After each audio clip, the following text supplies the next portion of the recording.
Imagine this. You're walking home late at night. The street eerily quiet except for the hum of a streetlight above you. Its glow flickers, steady, then falters, then repeats like a heartbeat caught in a loop. You stop, staring. For a moment, everything feels scripted, the way the wind suddenly halts, the exact rhythm of your footsteps echoing as though rehearsed. The sense that this isn't the first time you've stood here, under this same light, watching it stutter as if reality itself forgot what to do next. What if that wasn't déjà vu? What if it was a glitch? Not the glitch of faulty electricity, but something deeper, like the seams of reality showing for just a second. You know the sensation, when someone says something you swear you've heard before, word for word. When a stranger in the crowd looks almost too familiar. When events line up with mechanical precision, as if you're inside a program replaying itself. You laugh it off, because to take it seriously would mean tearing apart everything you think you know. But the question refuses to leave. What if the world is less real than you think? Here's the paradox you can't shake. Everything feels solid, undeniable, grounded in flesh and stone. Yet moments keep cracking through, whispering that what you call reality is as fragile as a video game environment, where a wrong step reveals the hollow code beneath the surface. And in those moments, an ancient unease rises. Are you free, or are you just being played? Think about how often you've felt the script tighten around you. Life unfolding in suspicious repetition. Same arguments, same mistakes, same empty promises, recycled with new faces. Does it feel like chance, or does it feel like you're trapped in some elaborate loop, doomed to repeat, until you learn something the universe refuses to tell you? And here's the sting. If it is a simulation, then everything you cling to, your victories, your heartbreaks, your deepest wounds, might be nothing more than well-rendered illusions. But if it isn't, why does reality sometimes behave like badly written software? Why do coincidences strike with surgical accuracy, as if engineered to taunt you? Let's go deeper. Why do we all instinctively recognize what a glitch even feels like? No one had to define it for you. You know the texture of it in your bones, the sense that something slipped, the sensation that time hiccuped, repeating itself like a corrupted file. Why is it so universally human to sense cracks in the script? Could it be that the subconscious already knows we're inside something artificial, and it leaks that awareness in moments too strange to ignore? And if that's true, then what are you, an independent being with a soul, or a highly complex avatar with a convincing illusion of freedom? Here's where it gets uncomfortable. If you're inside a simulation, then someone or something might be running it. Every flicker of déjà vu, every impossibly perfect coincidence, could be a clue planted by the architects. But for what? To mock you? To test you? To see how long you'll keep playing along before you dare to ask the forbidden question? Because the forbidden question is the one you feel right now. What if none of this is real? Sit with that thought. Let it crawl beneath your skin. If reality itself can't be trusted, then who are you without it? What happens to your identity if the ground beneath your feet is just code and pixels convincing enough to fool your senses? And here's the cruelest paradox of all. Even if you prove beyond doubt that everything is simulated, you'd still have to live inside it. Knowing wouldn't free you. It would only shatter the comfort of ignorance. The streetlight would still flicker. The wind would still halt. The loop would still play on. So you keep walking, pretending not to notice, pretending you didn't catch reality, hesitating, because if you stop to question it fully, the weight of the answer might crush you.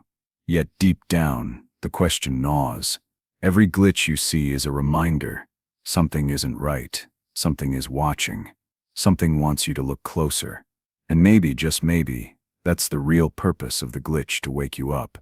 But wake you up to what? That's where the story darkens, where psychology and philosophy collide, where the roots of this hidden problem stretch into your mind and twist the way you see the world. And once you glimpse it, you can never go back. The glitch unsettles you, but the real disturbance lies in why it unsettles you. It's not simply because the world feels strange, it's because the world stops feeling trustworthy. Beneath the flicker of a streetlight or the loop of déjà vu, something ancient awakens, the terror that reality itself is unstable, and by extension you might be unstable too. Here's the hidden problem. We humans are addicted to certainty. Our brains are wired to cling to patterns, routines, and explanations, even when they're false. Without them, the ground collapses.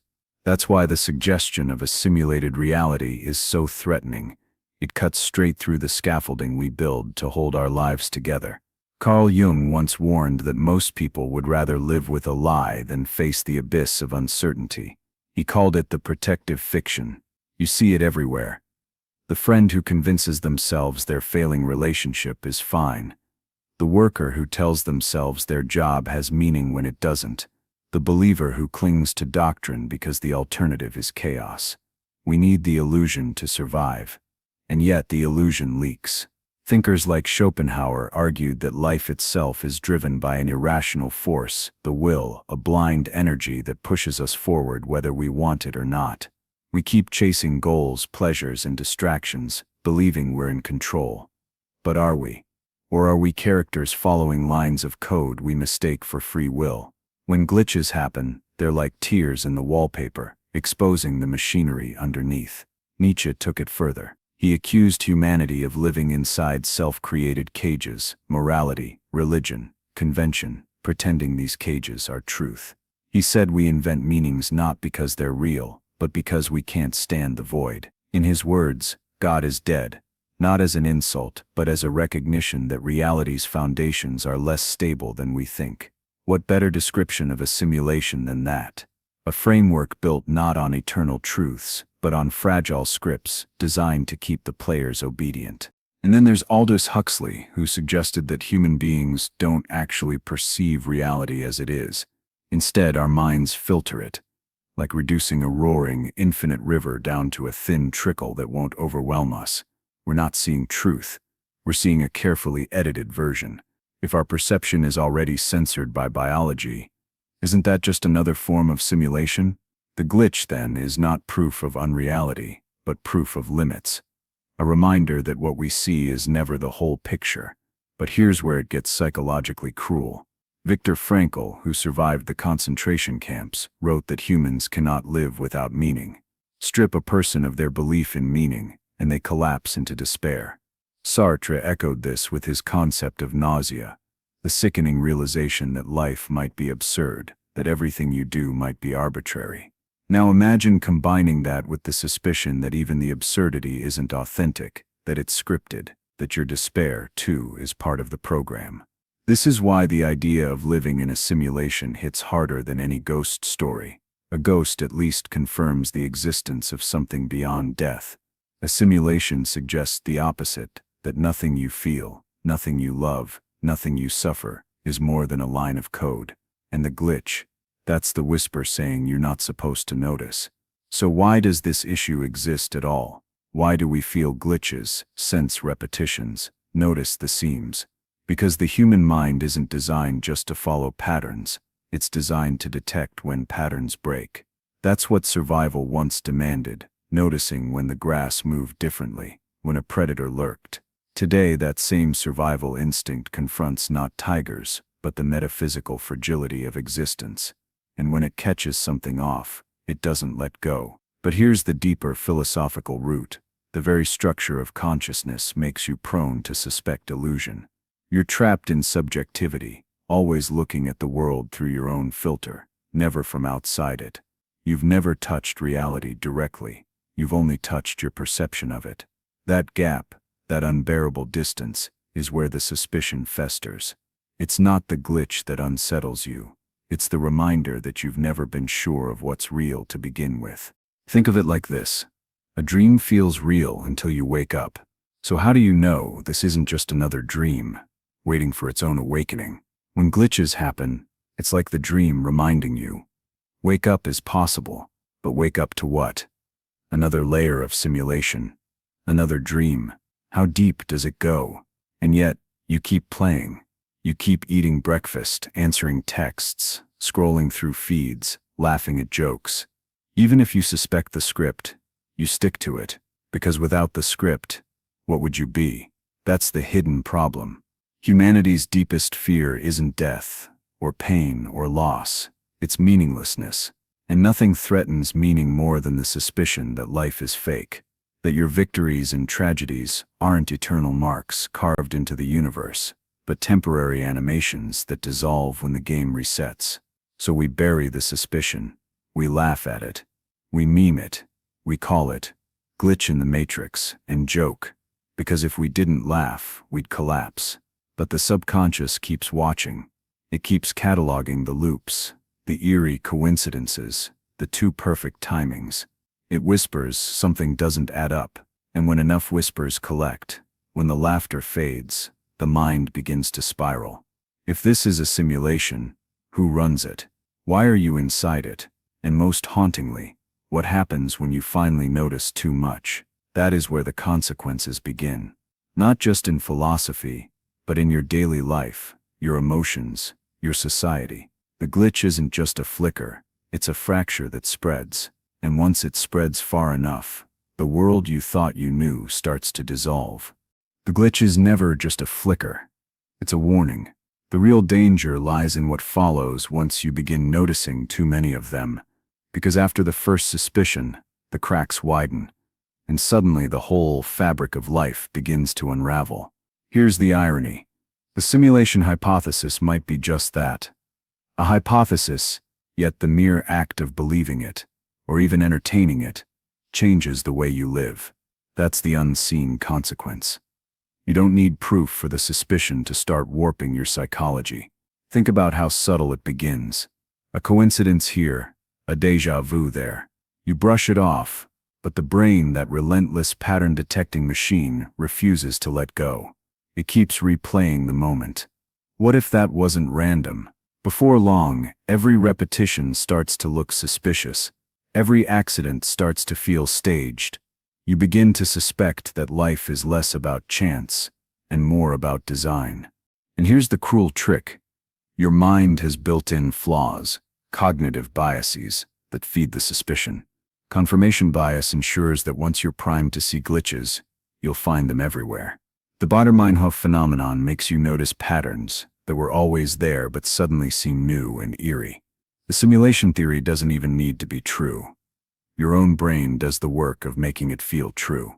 But what does that do to you, emotionally? Imagine living with the sense that someone or something is watching, not metaphorically, but literally. Every decision you make starts to feel like part of an experiment. Free will, once a comfort, turns into a haunting joke. Did you choose this, or did the program feed you the illusion of choice? Suddenly, guilt feels meaningless, and pride feels hollow. If you're only following code, then what exactly is yours? This loss of ownership spreads. Relationships feel staged. Conversations feel rehearsed. Even your own inner voice starts to sound like an echo bouncing inside a scripted chamber. Sartre's nausea creeps in. You look at the most ordinary objects and feel the chill of absurdity. The coffee cup, the chair, the face across from you. They all seem a little too solid, a little too placed, like props in a set. Now stretch this beyond the individual. What happens when societies begin to absorb the suspicion? You see it already. Movies, memes, TikToks, endless jokes about glitches in the matrix. The culture is already metabolizing the idea, hiding its terror behind humor. But beneath the laughter is erosion. Institutions, traditions, values, once anchored in the belief that life is real and sacred, start to feel flimsy. If everything is simulation, then why obey laws? Why care about morality? Why invest in a future that may not exist? Here lies the shadow. Nihilism. Schopenhauer saw it coming. Nietzsche screamed about it. Frankl suffered through it. If existence is a program, then existence might be meaningless. And when humans lose meaning, the descent is brutal. Depression, alienation, detachment, symptoms of a soul trying to function in a world that no longer feels authentic. But the unseen consequences go even further. Neuroscience shows that belief shapes perception. If you truly believe reality is fake, your sensory experience begins to warp. Studies on placebo, hallucination, and expectation reveal how deeply suggestion rewires the brain.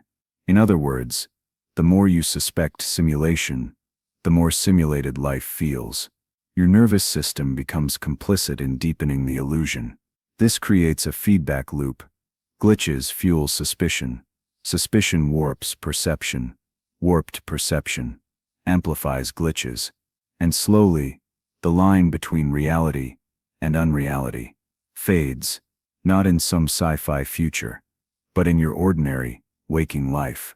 And yet, here's the terrifying beauty. The trap is invisible because you keep functioning. You still go to work, still pay bills, still laugh at jokes. From the outside, nothing changes. Inside, however, there's a constant tension. Am I really living, or am I acting? Is this person beside me really choosing their words, or are they following a script like an NPC in a video game?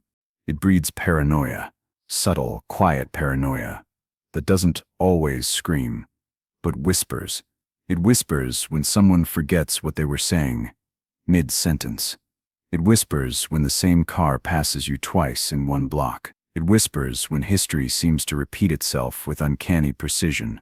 Wars, leaders, disasters, recycling, as though the program ran out of new ideas. And paranoia eats away at trust. You stop trusting coincidence. You stop trusting people. Worst of all, you stop trusting yourself. If your own thoughts might be scripted, then who or what is left to trust? This is the hidden horror of the glitch. Not that it proves we live in a simulation, but that it destabilizes the very foundation of belief. Even if reality is not a simulation, the suspicion alone is corrosive enough to shatter meaning, warp perception, and hollow out the sense of being. But here's where it sharpens into urgency. If the suspicion keeps spreading unchecked, if humanity keeps absorbing it through culture, humor, and half-serious, late-night conversations, then we're approaching a fracture point. A moment where the belief itself might act like a virus, infecting not the program, but the players. And when players lose faith in the game begins to collapse. So the question becomes unavoidable. Is there a way out? If the suspicion itself is the trap, can you ever break free?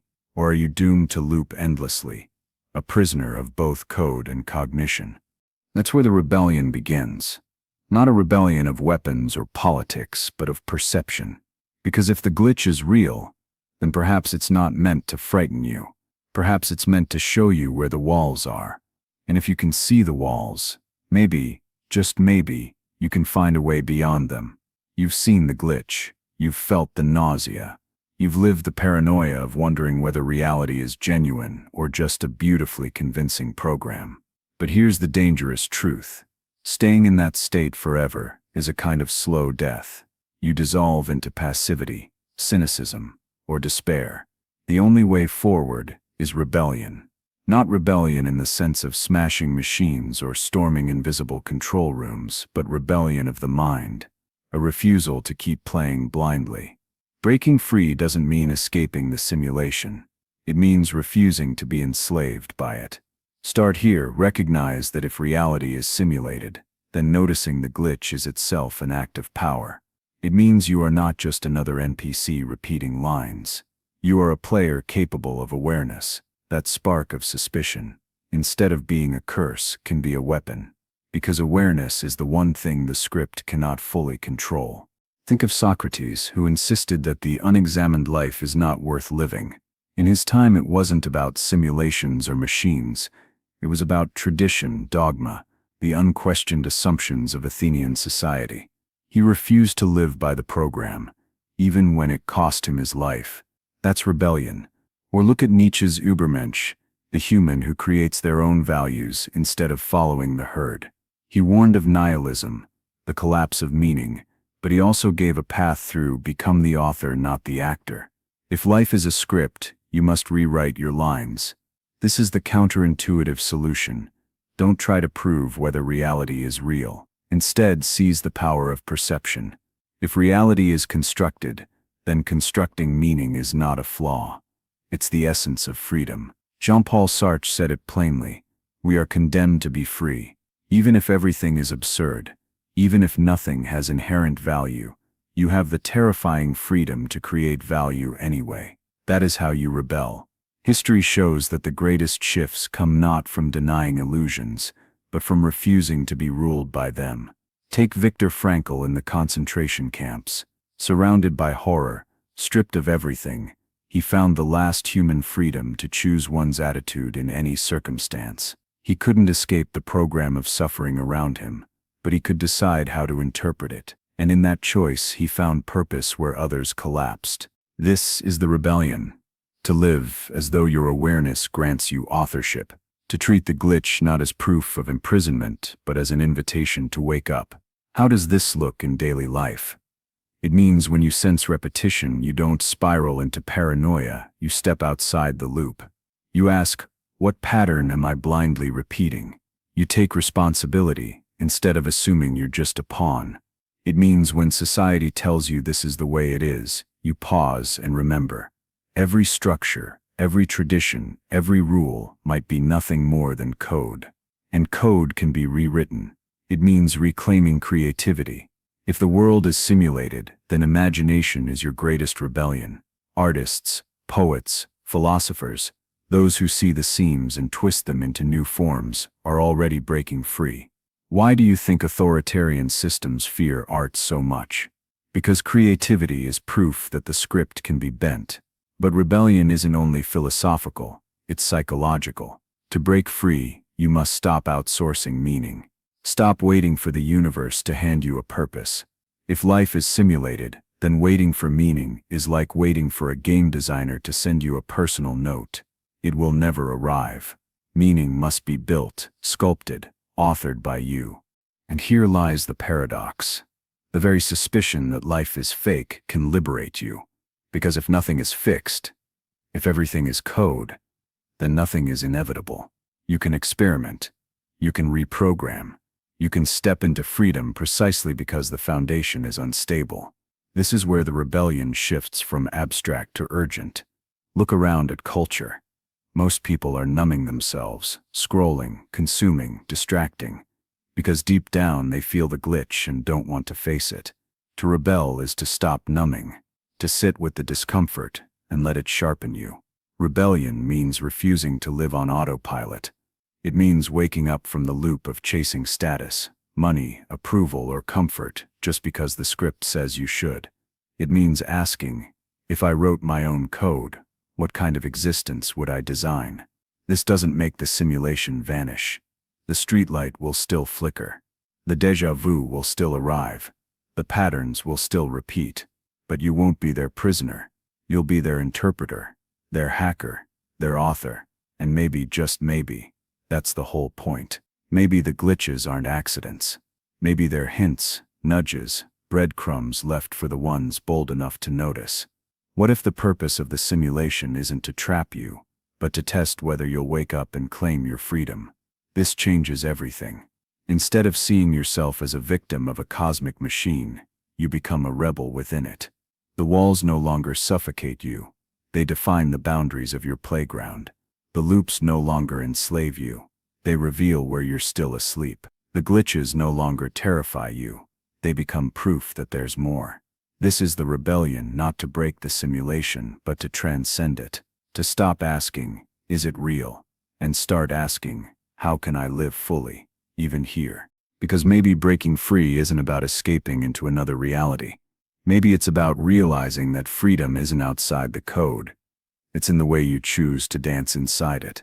Imagine you've rebelled. You've chosen awareness over blindness, authorship over passivity. You've stopped waiting for someone else to hand you meaning and started carving it out yourself. You've hacked the script, yet a deeper question still lingers, like a shadow at the edge of your vision. Why? Why the glitches at all? Why the suspicion, the paranoia, the sense of being tested? If life is a simulation, what is its ultimate purpose? Here's the final, most haunting realization. It doesn't matter whether reality is simulated or not. The truth is stranger and more liberating. The simulation hypothesis is just a metaphor, one that reveals something far older than computers, older than philosophy, older than humanity itself. It's the recognition that your mind has always been living inside a simulation, not a digital one, but a psychological one. Your senses filter reality. Your brain edits it. Your culture programs it. Your memories rewrite it. What you call reality has never been raw truth. It has always been a carefully curated interface designed to keep you alive, not to reveal the ultimate nature of existence. In other words, you have never lived outside a simulation. You never will. That's the final revelation. The simulation isn't some external machine trapping you. The simulation is consciousness itself. The real glitch is when you momentarily catch on that your perception is not the world. It's just a rendering of it. And that realization changes everything. Think of Plato's allegory of the cave.